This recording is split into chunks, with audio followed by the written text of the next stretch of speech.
Hi friends, it's Rachel from healinghome.co and healinghomerecipes.co, and it is still the holiday season around here, and it's actually the week of Christmas. So the week before Christmas, which Christmas is on a Sunday this year.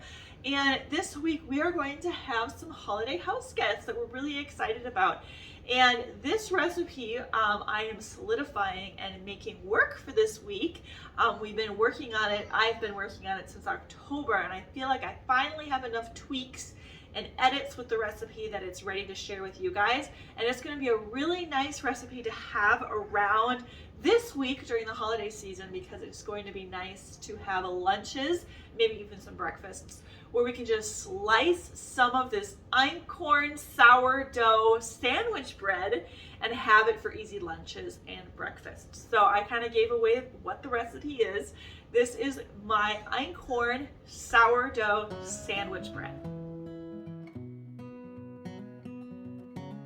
So before I even get going with this recipe, I need to make a disclaimer. This Einkorn sourdough sandwich bread is going to be using whole grain einkorn flour. And the reason why this is significant is because if you browse the internet, you are going to see sourdough sandwich bread recipes that are absolutely gorgeous.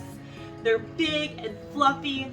These are the recipes where you get a big bowl, and during the fermentation process, it gets very puffy, and you can see the content creator take their fist and they do like a big fist dive into the big puffy sourdough, and it collapses on itself, and it's just gorgeous, and it turns out very big and fluffy with giant air bubbles, and it's gorgeous. And I love watching and seeing those pictures and videos, but that is not what this recipe is. We are using a whole grain einkorn flour, which means that the einkorn is very nutrient dense, which is what I want for my family in our home. But it means that you are not going to get those beautiful rises with the big fist plunges and the big puffy fermentation process. That's just not what you're going to get with this, because it is such a nutrient dense heavy flour. But this is going to be a sandwich bread, and it's going to taste more like a sandwich bread. It is not going to have the heavy crust that an einkorn artisan loaf is going to have, which is what makes this into a sandwich bread. I know one of the questions that I'm going to get right away is, can you use all-purpose einkorn flour? And yes, of course you can. I experiment with all-purpose einkorn flour, and it does give a fluffier, more elaborate bread, but it is less nutrient dense, not by much, but just by a little. And I just prefer to keep in our home the whole grains if I can, because I just know that they are more nutrient dense for my family. So yes, you can use the all-purpose einkorn flour, and that is still on plan with Trim Healthy Mama if you're following the Trim Healthy Mama lifestyle. Trim Healthy Mama, THM, does recommend that, or they do prefer, they have outright said that they do prefer the whole grain versus the all-purpose. If you have a choice, use the whole grain. So like I said, this is not an artisan loaf that has the really thick, crunchy crust on it, where you see the round loaf with the scoring designs in it. Although that's pretty and I love doing that, that is not this recipe. This recipe is a sandwich bread, and in order to get a softer bread that's a sandwich bread, you're going to be increasing your fats and your liquid so you have a less dense bread. As a result, this is a Trim Healthy Mama crossover, but I do want to emphasize that this is a light crossover. This is a very big recipe that you could actually divide into 2 loaves of bread if you wanted to.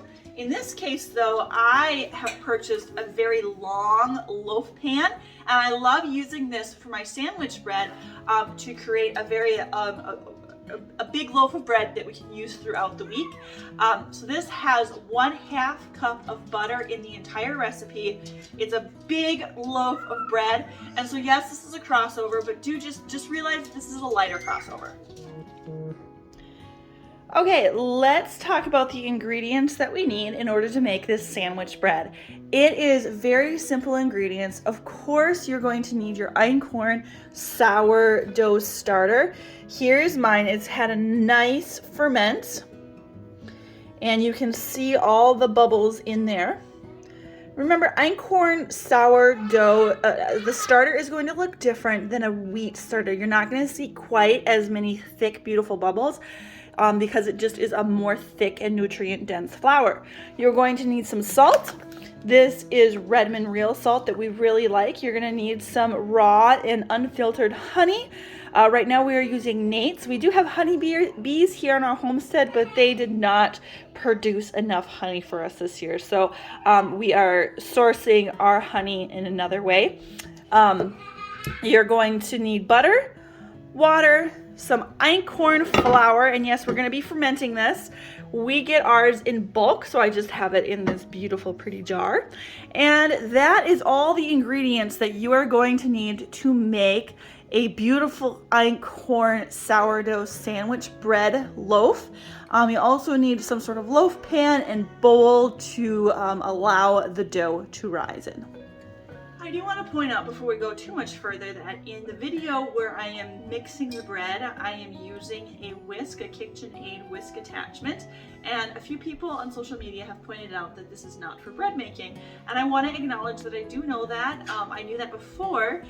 I was simply experimenting with how a whisk, which typically brings more air into a dough mixture, would perform with the einkorn since this is a denser flour. This is the KitchenAid attachment that typically you would use for bread. I do want to say that I did find that this did not affect the bread from what I can tell.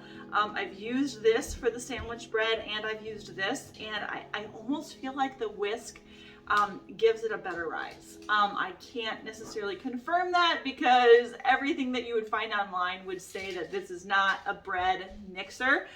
So I just want to be forthright and honest that you will see me mixing with this, and that is not technically what you are supposed to do.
Flour absorbs less water because it is such a thick and nutrient-dense flour. So many people say that you need to add 5% more liquid in order to get the same results if you were going to use a whole grain normal flour recipe. Now I have added after my room ferment, so remember that with Trim Healthy Mama, in order for it to be on plant, it needs to be room fermented for at least 7 hours. I did mine overnight. I do say that with this recipe with sandwich bread, you do not want to over ferment. So do not go more than 24 hours with your ferment because it'll just become too thick and it'll be over fermented. So after this fermented, I added another half cup of water, mixed it up, and it is going to be placed in the oven for a preheat at 375. So it's going to preheat in the oven to give it kind of a last additional very short rise, so it'll come to temperature with the oven. And then we're going to bake it for 45 minutes at 375.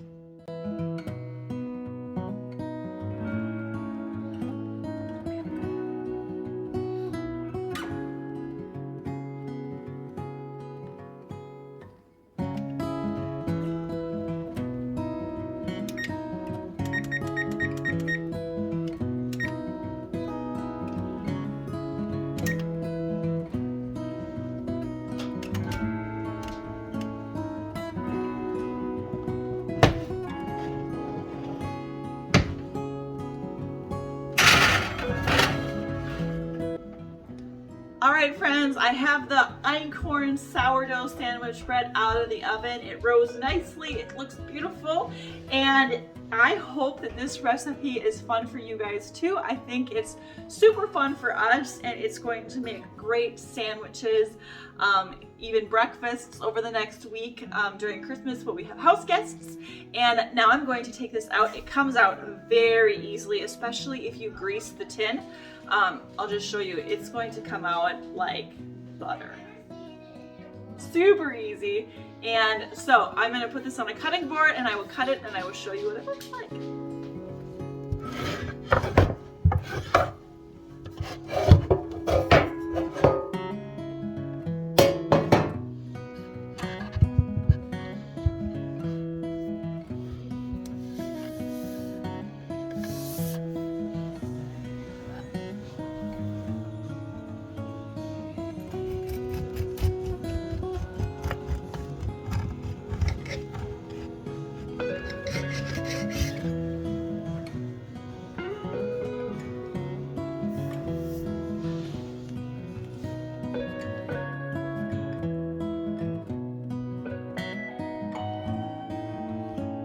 If you liked this video and recipe, be sure to hit that subscribe button. I release a new video almost every week and I would love to have you guys along on the journey.